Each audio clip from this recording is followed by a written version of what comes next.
What is that?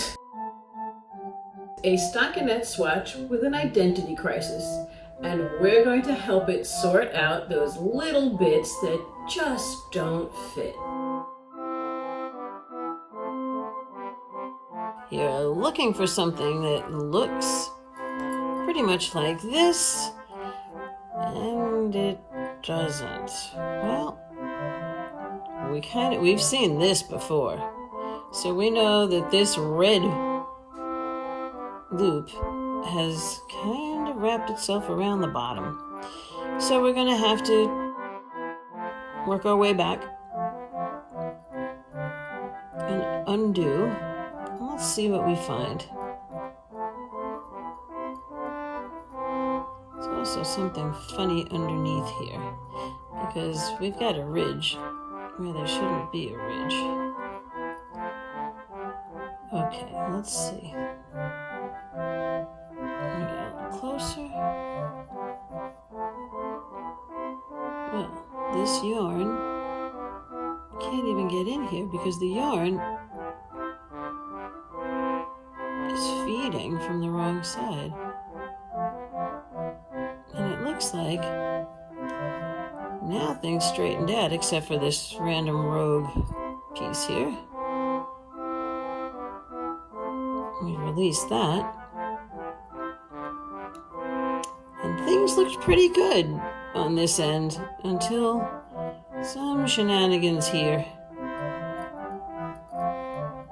Colors are jumping and ridges are forming, so let's keep going back a little ways. Let's see what else we find.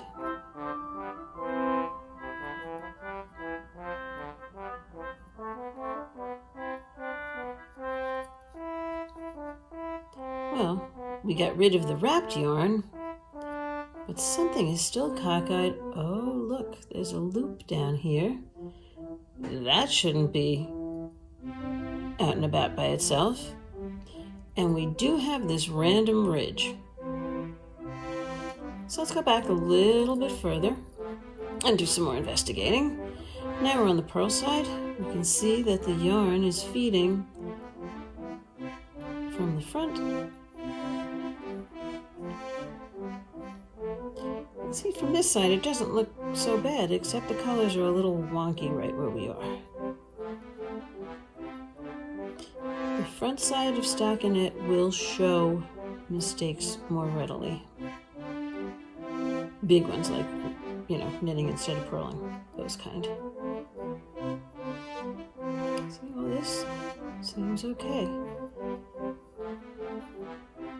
But our fabric is still odd here.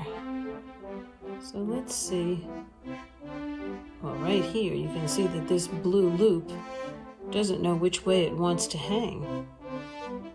So there's something is twisted. When you pull down, sometimes it'll untwist like it just did. Yeah, things were looking good for a while. But now you can see that even though we're on the knit side, here are those up and down arrows. Kind of looks like the bottom of Charlie Brown's shirt right now. We're hanging in the front.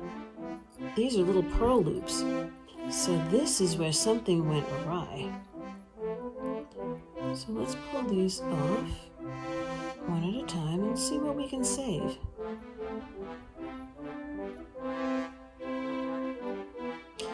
And I know you're probably thinking, just pull the whole thing. Yes, when we have a tiny little swatch and we've only gone a few rows, that doesn't hurt so much. When you're in the middle of a sweater, you're not going to want to just yank. Before we go any further on this row, we've gotten to this runaway loop. I'm going to hang on to it. These look pretty good. All the knits are where they belong. All the purls are where they belong. And on the other side of this loop, all the knits are where they belong. All the purls are where they belong. But this little red guy went astray. I can pull all the rest of this out down to where this red loop is. But I can also use a shortcut. You can see this one loop, and you see the yellow bar is right behind it. See that? If I can just get in here and pull this yellow bar through like this,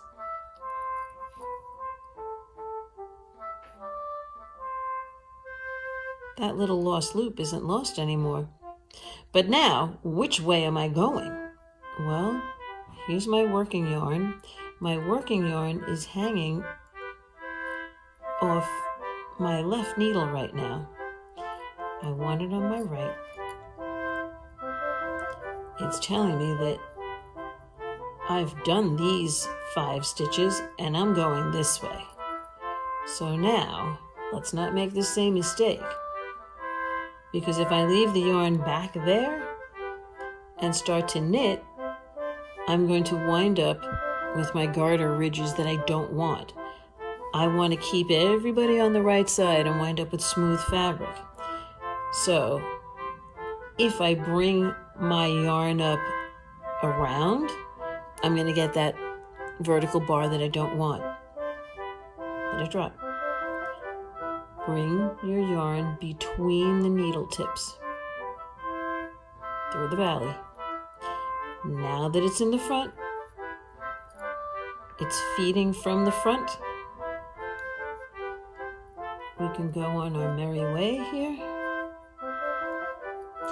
purling to the end of this row, as we can see those little pearl collars, those little gold pearls right there. And now we've saved our piece.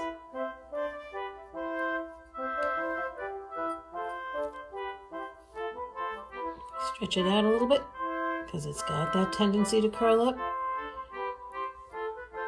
We can see that all the flat knits are on the front, and this time I started out the right way. So you can see that my cast on edge now blends better with my knit stitches, and the back of it blends better with my pearls rather than the way it turned out on this swatch. I just like that smooth edge better there. It's really preference. And now I can continue on my merry way.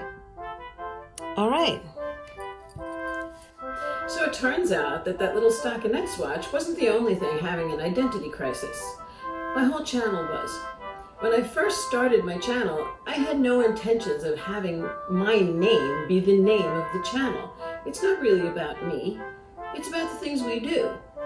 And my original thought was to call it Just Playing with String, to put your mind at ease that doing yarn crafts wasn't difficult, and that's really what we were doing. But by adding the esoteric piece, the spiritual piece, that name just seemed, well, not quite aligned with where the heart of the channel is. So I thought, well, what part is bothering me so much? And who am I here on this channel?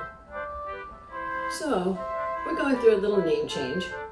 I'll still be Maddie. I'll still be teaching you yarn crafts with an esoteric twist, but I'm also the Pagan next door. And that'll be our new name, starting with the next video. See you there.